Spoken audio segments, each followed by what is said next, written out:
Banking में आज हम लोग commercial bank and central bank के बारे में थोड़ी सी बातें करेंगे।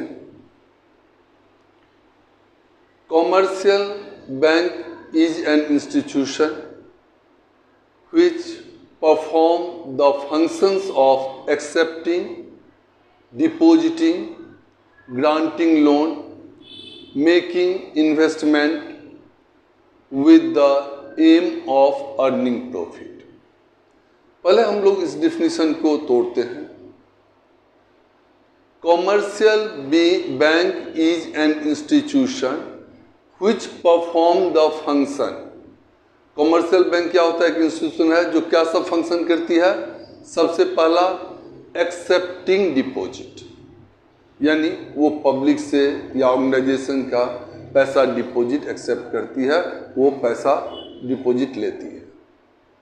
अब पैसा डिपॉजिट लेके बैंक क्या करेगी? ग्रांटिंग लोन, उस पैसे को वो लोन देती है, या मेकिंग इन्वेस्टमेंट, या वो इन्वेस्टमेंट करती है the aim of earning profit. तो यहाँ जो मेन कुछ बातें हैं, सबसे पहला accepting deposit, granting loan, making investment with the aim of earning profit. हमारे यहाँ जो बैंक आपको जैसे जो बैंक आप देखते हैं, जिस बैंक के जनरली हम बातें करते हैं, वो सारे कॉमर्शियल बैंक हैं। जैसे state bank of India, Punjab national bank, corporation bank, ये सारे बैंक हमारे कॉमर्शियल बैंक है। अब अगर हम कॉमर्शियल बैंक के फंक्शन की बात करें,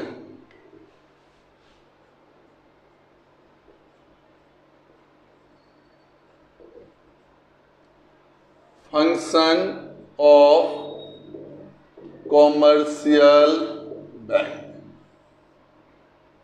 अगर हम कॉमर्शियल बैंक की फंक्शन की बात करते हैं तो इसको हम दो पार्ट में बांट सकते हैं। एक होता है प्राइमरी फंक्शन और एक होता है सेकेंडरी फंक्शन, यानी इसको आप दो पार्ट में बांट सकते हैं।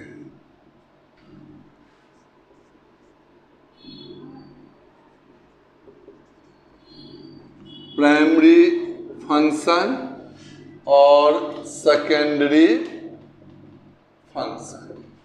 इसका मतलब कि अगर आपसे पूछा जाए कॉमर्शियल बैंक के फंक्शन कितने तरह के होते हैं, तो आपको बोलना है दो, प्राइमरी फंक्शन और सेकेंडरी फंक्शन। अब फिर हम लोग प्राइमरी फंक्शन को दो पार्ट में बांटेंगे। जैसे कि पहले हमने आपको दो प्राइम फंक्शंस बताया, एक एक्सेप्टिंग और दूसरा एडवांसिंग।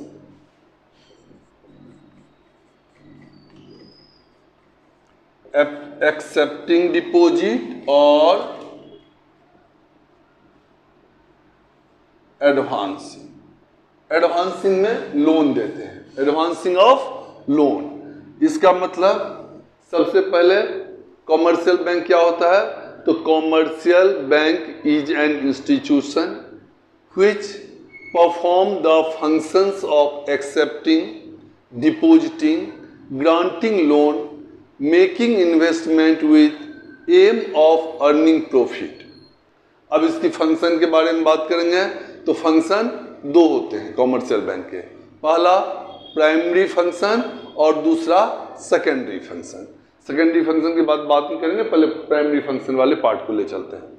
अब प्राइमरी फंक्शन के दो पार्ट होंगे, एक एक्सेप्टिंग डिपॉजिट और एडवांस्ड लोन।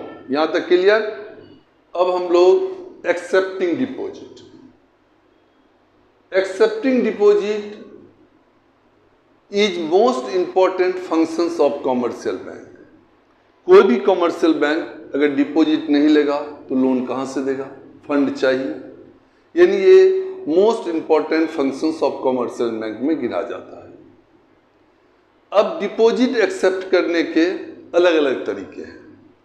तो हम एक करेंट अकाउंट डिपॉजिट एक्सेप्ट करती है बैंक, एक फिक्स डिपॉजिट और एक सेविंग डिपॉजिट। यानी एक्सेप्टिंग डिपॉजिट कितने तरह का हो गया?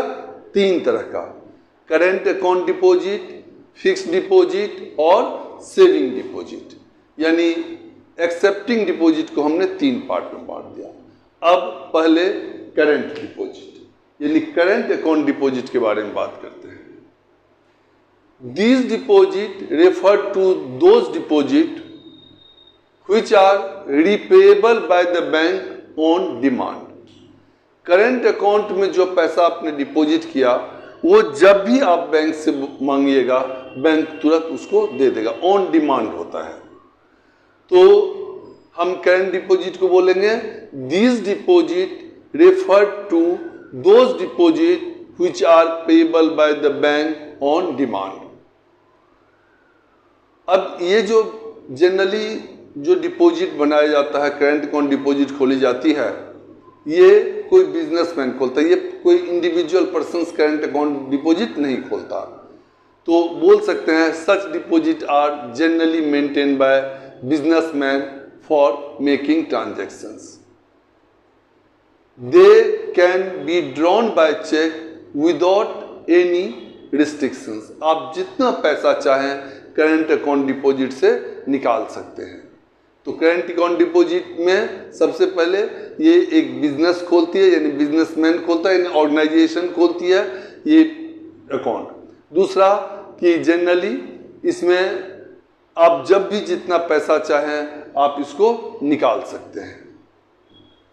बैंक करंट डिपॉजिट पे आपको किसी तरह का इंटरेस्ट नहीं देती। बैंक डू नॉट पे इंटरेस्ट ऑन दीज अकाउंट। इसके बदले rather impose service charges for running the account. अगर आप करंट अकाउंट खोलते हैं तो उसमें बैंक को इंटरेस्ट नहीं देगी और उसके बदले में अकाउंट जो मेंटेन करने के लिए कुछ चार्जेस ही काटेगी। तो सबसे पहले क्या हो गया कि इसमें कि ये जो करंट अकाउंट डिपॉजिट है ये बिजनेसमैन खोलती है। दूसरा पार्ट इसका क्या हो गया कि ये चेक से अनरिस्ट्रिक्टेड अमाउंट, सारे अमाउंट या ज़्यादा भी कभी कभी अनरिस्ट्रिक्टेड अमाउंट विड्रॉल हो सकती है, इसमें इंटरेस्ट आपको नहीं मिलेगी। और तीसरा जो पॉइंट है वो है कि वो आपके अकाउंट को मेंटेन करने के लिए थोड़े से चार्जेस काट लेती है, जिसको हम लोग सर्विस चार्जेस कहते हैं। अब आइए इसके दूसरे फेज पे चलते हैं, fixed deposit. Fixed deposit refer to those deposit in which amount is deposit with the bank for fixed period of time। यानी कि ये फिक्स होता है 6 महीने के लिए, 100 दिन के लिए, साल के लिए, ये जनरली फिक्स होता है, उतने टाइम के लिए आपने डिपॉजिट किया। तो ये पहला इसका पॉइंट हो गया, ये फिक्स पीरियड ऑफ टाइम के लिए होता है।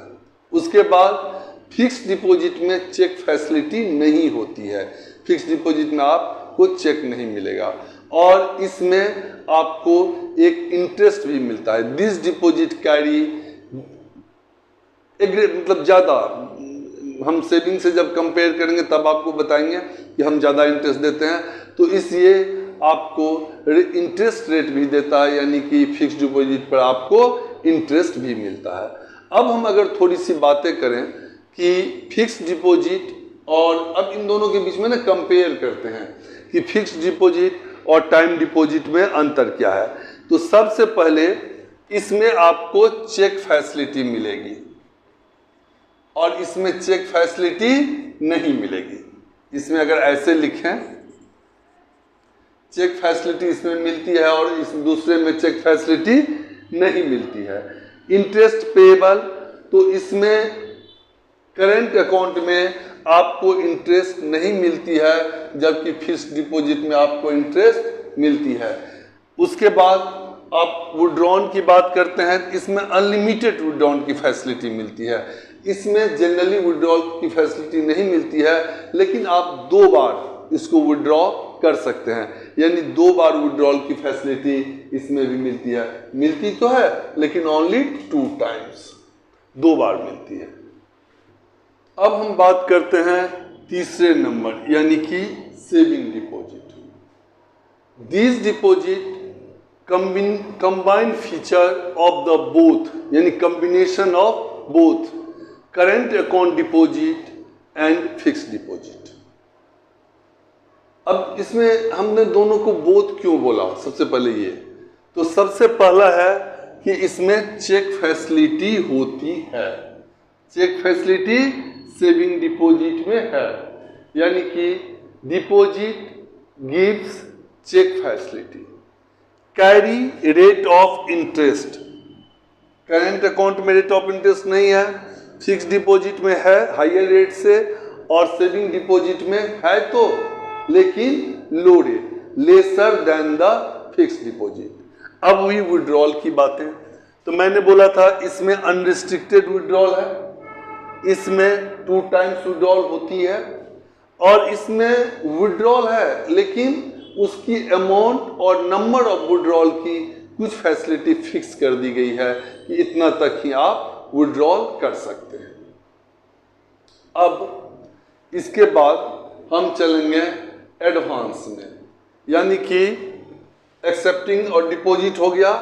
अब बैंक क्या करेगी, इस पैसे को 3 तरह से बैंक ने जो लोन लिया है, एक्सेप्टिंग और डिपॉजिट करी है, अब इस तीनों को क्या करेगी, लोगों को पैसा लोन पे देगी, यानी एडवांस में।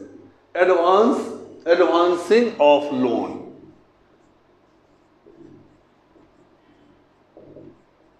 Advancing of loan. तो पहले एडवांस, बैंक जो डिपॉजिट एक्सेप्ट करती है वह पैसा बैंक अपने पास नहीं रखती, बल्कि वह पैसा ज़्यादा इंटरेस्ट रेट पर लोन दे देती है। यदि बैंक लोन नहीं देगी तो जो आपने डिपॉजिट लिया है, यानी कि करेंट अकाउंट डिपॉजिट में चलिए इंटरेस्ट नहीं है, मेंटेनेंस चार्ज आती है, लेकिन जो रेस्ट 2 डिपॉजिट हैं, जो एफडी है, फिक्स डिपॉजिट है या सेविंग डिपॉजिट, उसको वो इंटरेस्ट पे करती है, तो वो पैसा कहाँ से रिकवर करेगी? तो वो जिस रेट पे वो एफडी लेती है या जो रेट सेविंग का है, सेविंग का तो रेट बहुत कम होता है, तो जो जिस रेट पे वो एफडी एक्सेप्ट करती है उससे ज़्यादा रेट पे बैंक उसको एडवांस करती है। एडवांस करने का मतलब ये लोन दे देती है, और यही बैंक के इनकम का मेन सोर्स है, यानी बैंक के इनकम का मेन सोर्स है लोन अर्निंग, यानी कि रेवेन्यू का मेन सोर्स लोन देके और उससे जो इंटरेस्ट अर्न करता है वही मेन है, यानी main source of income of bank interest charge on loan. क्या है? Main source of income of bank interest charge on loan, यही मेन है। तो अब ये लोन जो देती है उसका भी अलग अलग टाइप होता है, जैसे कौन कौन से लोन देती है अब हम वो पहले डिस्कस करते हैं। तो लोन एडवांस की बातें करते हैं, तो ये कुछ तरह की लोन एडवांस होते हैं, पहले हम इसके भी प्राइमरी और सेकेंडरी में जाके देखेंगे। तो सबसे पहले मेनली हम इसको 3 पार्ट में बांटते हैं, कैश क्रेडिट, डिमांड लोन और शॉर्ट टर्म लोन। कौन कौन सा? कैश क्रेडिट, डिमांड लोन और short term loan. Cash credit refer to the loan given to borrower against his current assets. वो करेंट एसेट्स के बिहाफ में, यानी कि आपकी करेंट एसेट्स को मॉर्टगेज करके, करेंट एसेट्स के मॉर्टगेज के बदले में ये कैश क्रेडिट दिया जाता है। इसमें ना कैश लिमिट पहले फिक्स कर दिया जाता है कि आपको इतनी क्रेडिट दी गई है। इसमें एक अच्छी बात यह है कि आप जितना विड्रॉल करोगे सिर्फ उसी पर आपको इंटरेस्ट देना पड़ेगा, यानी लिमिट पे इंटरेस्ट नहीं देके विड्रॉन अमाउंट पे इंटरेस्ट देना पड़ता है। दूसरा है demand loan. Demand loan refer to those loan which can be recalled on demand by the bank at any time। लेकिन डिमांड लोन आपके अकाउंट में इकट्ठे ट्रांसफर कर दिया जाता है, लमसम में इकट्ठे। मान लो आपने लोन डिमांड करा है 2 लाख का, तो आपके अकाउंट में 2 लाख रुपए ट्रांसफर कर दिया जाता है। अब इस बात से कोई अंतर नहीं पड़ता है कि उसमें से आपने कितने पैसे निकाल के उसको यूज़ किया, कितने पैसे उस अकाउंट में पड़े हुए हैं, आपको इंटरेस्ट सारे अमाउंट पे देना पड़ेगा। यानी कि इंटरेस्ट आपको जितना आपने डिमांड लोन की जितनी अमाउंट है उस पूरे लोन पे आपको इंटरेस्ट देना पड़ेगा। अब तीसरा है short term loan. Short term loan में ये एक तरह का पर्सनल लोन की तरह होता है, और इसमें बोरोवर के अकाउंट में इसमें भी सारी अमाउंट इकट्ठे क्रेडिट कर दिया जाता है। बोरोअर अपने अकाउंट से अमाउंट विड्रॉल कर सकता है। इसमें भी जितना आपको लोन दिया जाता है वो सारे अमाउंट पे आपको इंटरेस्ट देना पड़ता है, और ये अमाउंट जो एलोकेटेड मतलब जितने आपको एलोकेट किया गया है, जितना आपको लोन दिया गया है, उस सारे लोन पे आपको इंटरेस्ट देना होता है। अब हम इसके बाद सेकेंडरी फंक्शंस की बातें करते हैं। कॉमर्शियल बैंक के प्राइमरी फंक्शन के साथ साथ कुछ सेकेंडरी फंक्शंस भी हैं। वो सेकेंडरी फंक्शंस जैसे ओवरड्राफ्ट फैसिलिटी, दूसरा discounting bill of exchange, agency functions. Agency functions के भी बहुत सारे पार्ट्स हैं, जनरल यूटिलिटी के फंक्शंस के भी बहुत सारे पार्ट्स हैं, अभी हम डिस्कस करते हैं। पहले हम सेकेंडरी फंक्शंस को 4 पार्ट में बांटेंगे। पहले सेकेंडरी फंक्शन को कितने पार्ट में बांटेंगे? 4 पार्ट में। Overdraft facility, discounting bill of exchange, agency function और जनरल यूटिलिटी फंक्शन। अब बारी बारी से पहले overdraft function. It's refer to a facility in which a customer is allowed to overdrawn, ध्यान देना, overdrawn his current account up to agreed limit. मैंने 2 word पे जोड़ डाला। पहला क्या डाला कि ये कस्टमर को दिया जाएगा। जनरली ये कस्टमर जो होते हैं वो बड़े रिस्पेक्टेड या रिलायबल कस्टमर होते हैं, उसी को दिया जाता है। It refer to a facility in which a customer allow to overdrawn, आगे हीज करेंट अकाउंट, यानी ये सिर्फ करेंट अकाउंट पे दिया जाएगा। और कहां तक? अप टू एग्रीड लिमिट, जहां तक बैंक और कस्टमर के बीच में जहां तक बातें एग्रीड हुई है। यह फैसिलिटी सभी को नहीं दी जाएगी, ये सिर्फ रिस्पेक्टेड या रिलायबल कस्टमर को ही मिलता है, और यह वेरी शॉर्ट पीरियड के लिए होता है। ये महीने, दिन, ऐसे ये ओवरड्राफ्ट फैसिलिटी होती है, जो कि आपके बैंक में जो ही पैसा आएगा वो उसमें एडजस्ट हो जाएगा। इसमें एक अच्छी बात यह है कि आपको सिर्फ उतनी ही अमाउंट पे इंटरेस्ट देना पड़ेगा जितना आपने ओवरड्रॉन करा है, यानी लिमिट पे इंटरेस्ट इसमें नहीं होती है। तो एक और अलग बातें अच्छी जो याद रखनी है कि ओवरड्राफ्ट फैसिलिटी में ओवरड्राफ्ट लिमिट पे इंटरेस्ट नहीं होती है। इंटरेस्ट किस पे होती है? इसमें इंटरेस्ट होती है विथड्रॉन अमाउंट पे। किसको मिलती है? रिस्पेक्टेड और रिलायबल करेंट अकाउंट होल्डर्स को, यानी कि सिर्फ करेंट अकाउंट होल्डर को मिलती है। हम आप जैसे सेविंग अकाउंट मेंटेन करते हैं, हमें ओवरड्राफ्ट फैसिलिटी नहीं मिलती है। अब दूसरे नंबर पे आते हैं डिस्काउंटेड बिल ऑफ एक्सचेंज। जो बिल ऑफ एक्सचेंज की जो डिस्काउंटिंग होती है, इसमें मैं आपको एक सिंपल सी बात बताना चाहता हूं। जैसे मान लो कि आपने किसी को गुड्स बेचा, आपने गुड्स सोल्ड किया ऑन क्रेडिट, आपने किसी को उधार में गुड्स बेचा, 3 महीने की पेमेंट पीरियड है, यानी after 3 month payable after 90 days, 3 महीने के बाद पेएबल है। आपको आज ही पैसे की जरूरत पड़ गई, तो आप क्या करेंगे कि इस बिल को लेके जाएंगे अपने बैंक के पास। बैंक बिल में से एक डिस्काउंटिंग चार्जेज काट के, यानी मान लो 10,000 की बिल है, तो बैंक बोलेगी मैं ना 500 रुपये डिडक्ट कर लूंगा, 500 रुपीज काट के 9,500 आपके अकाउंट में क्रेडिट कर देगी। और जब बिल मैच्योर्ड होगा तो बिल जिसके लिए पेएबल है, यानी जिसने आपको बिल दिया हुआ है, जो पेई ऑफ बिल है, बैंक उससे उसका पेमेंट ले लेगी। तो it's refer to a facility in which holder of bill of exchange can get the bill discounted with the bank before the maturity, यानी मैच्योरिटी से पहले आप बिल को डिस्काउंट करा लेंगे और आपके अकाउंट में after the deductions of discounting charges आपके अकाउंट में बिल के पेमेंट आ जाएगी। अब हम तीसरे फंक्शन पे बात करेंगे और वो है एजेंसी फंक्शन। एजेंसी फंक्शंस के बहुत सारे पार्ट्स हैं, तो पहले हम आपको पार्ट्स लिख देते हैं, उसके बाद हम एक एक करके बात करते हैं। अब अगर हम एजेंसी फंक्शंस की बातें करते हैं, इसमें transfer of fund, collection and payment of various item, purchase sale of foreign exchange, purchase and sale of securities, income tax consultancy, trustee of executor of letter of difference. पहला क्या है? Transfer of fund. Transfer of fund में bank एक जगह से दूसरे जगह तक फंड का ट्रांसफर करती है, यानी इसको बोलते हैं economical and easy remittance of fund one place to another. बड़ी इकोनॉमिकली, आजकल तो निफ्ट भी आ गया है, वैसे बैंक ड्राफ्ट ये सब भी इसके पार्ट्स होते हैं। तो सबसे पहला पॉइंट है ट्रांसफर ऑफ फंड।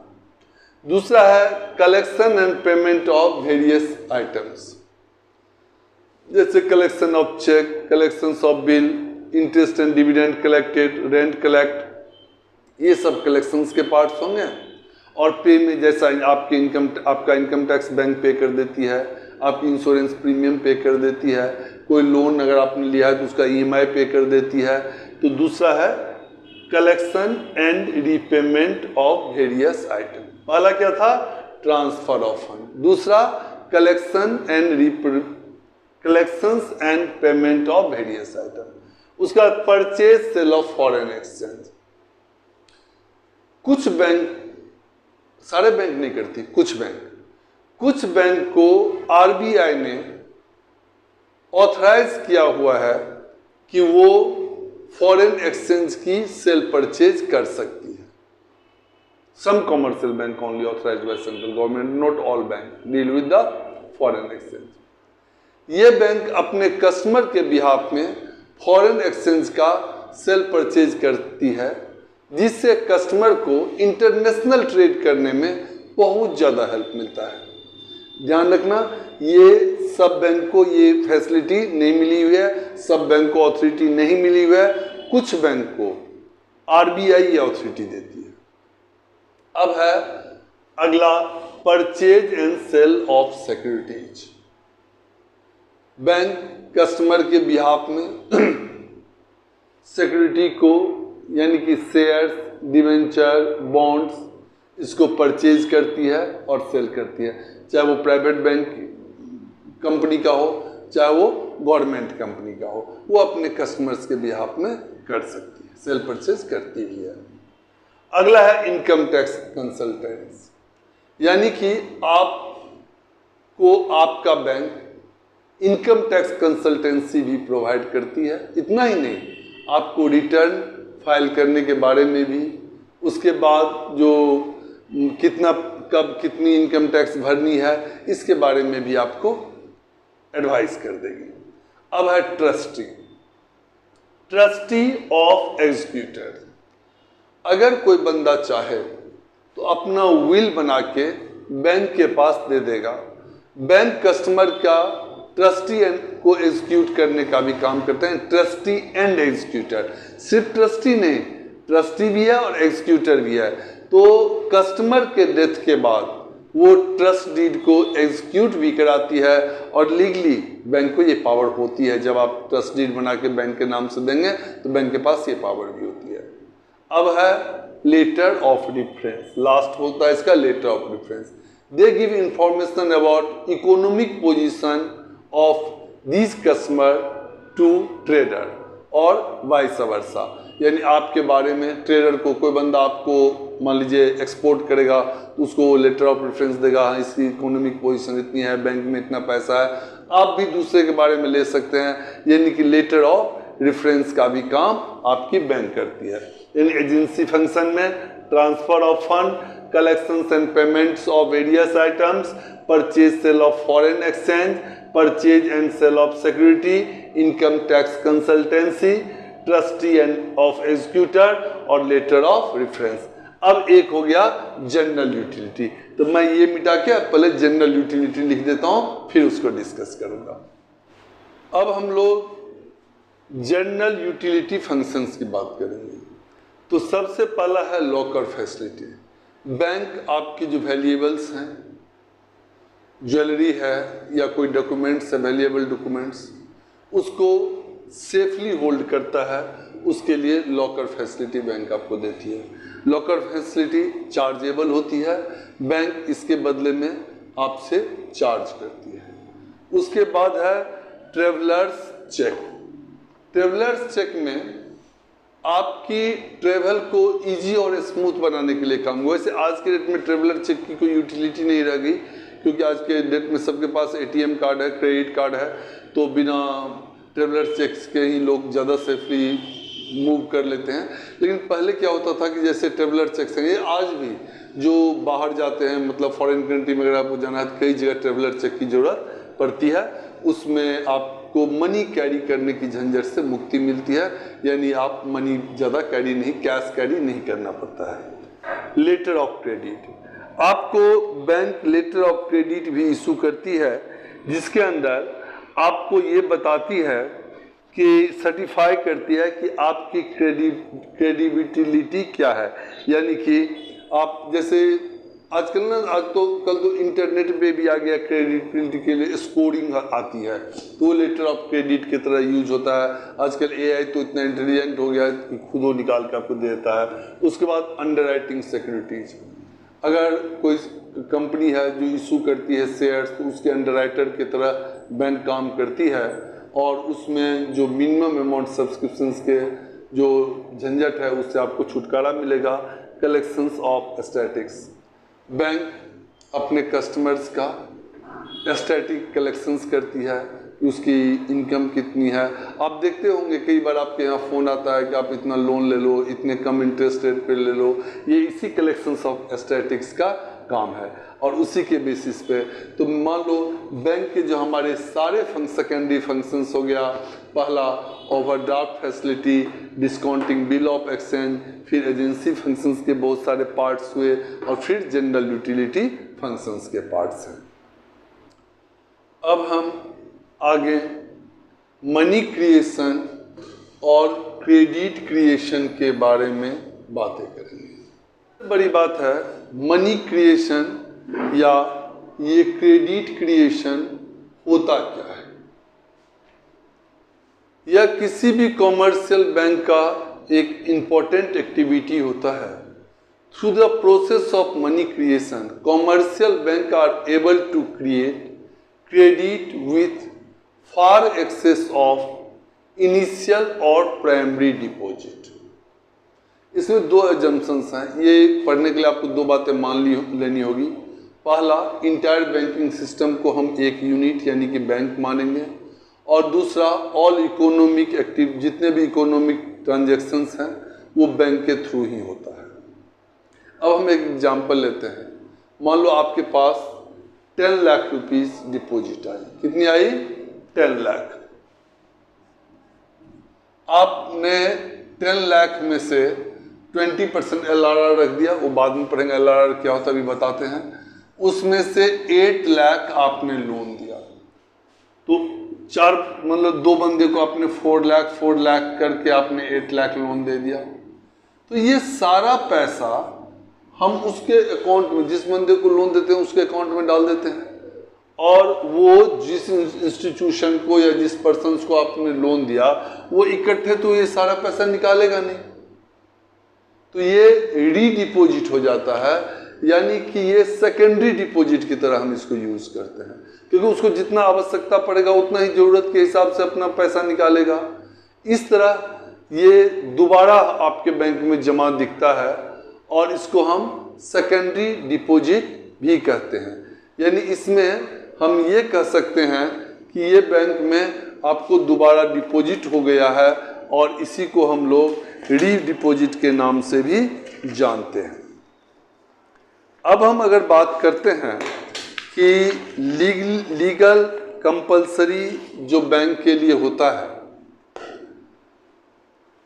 आप जितने भी पैसे बैंक में डिपॉजिट आपके पास आया है वो सारा पैसा आप लोन के थ्रू नहीं दे सकते, यानी कुछ पैसा आपको एक फ्रैक्शंस अमाउंट आपको डिपॉजिट को एज रिजर्व रखना पड़ता है, और ये जो फ्रैक्शन अमाउंट है उसी को हम लोग लीगल रिजर्व रेशियो बोलते हैं, जिसको हम LRR बोलेंगे। यही रिजर्व डिपॉजिट कुछ लोग RR भी बोलते हैं। अब बात होती है कि इस फ्रैक्शंस डिपॉजिट की जरूरत क्यों होती है और क्यों रखा जाता है, क्योंकि ये भी हो सकता है कि मतलब जैसे हमने 20% जनरली अभी आज के डेट में 20% LRR रखते हैं, लेकिन ये बेटा टाइम टू टाइम चेंज होता रहता है, जरूरी नहीं हमेशा 20 ही रहेगा। तो इसमें इसके लिए हम कुछ बातें मान लेते हैं, जैसे मानते हैं कि सारे लोग इकट्ठे पैसे नहीं निकालेंगे और सारा पैसा कस्टमर इकट्ठे नहीं निकालेगा, यानी कि जो ऑल डिपॉजिट और ऑल कस्टमर इकट्ठे बैंक से विड्रॉल नहीं करेंगे और बैंक में लगातार डिपॉजिट का फ्लो बना रहेगा। इसीलिए अगर मान लो 20% रखते हैं तो रेस्ट जब जो पैसा लेने आएगा हम उसको देते हुए चले जाएंगे। अब बात करते हैं मनी मल्टीप्लायर की। मनी मल्टीप्लायर और क्रेडिट मल्टीप्लायर, ये जो टोटल डिपॉजिट होता है उसका इन्वर्स होता है। यानी अगर मुझे बोलो कि मनी मल्टीप्लायर क्या होता है तो मैं बोलूँगा कि money multiplier is equal to 1/LRR। ये LRR का ना हमेशा इन्वर्स होता है। इतना आप लोग इसके पढ़ के रखिएगा। अब हम कॉमर्शियल बैंक नियर अबाउट यहाँ ख़त्म हो चुका है, जितने 12th के सिलेबस में है या जितने आपके सिलेबस में है। अब हम अगले दिन अगले वीडियो में आपको सेंट्रल बैंक के बारे में डिस्कस करेंगे। तब तक आप लोग वीडियो को लाइक कर लीजिएगा, शेयर कर लीजिएगा ताकि सारे बच्चों तक पहुंच जाए। धन्यवाद।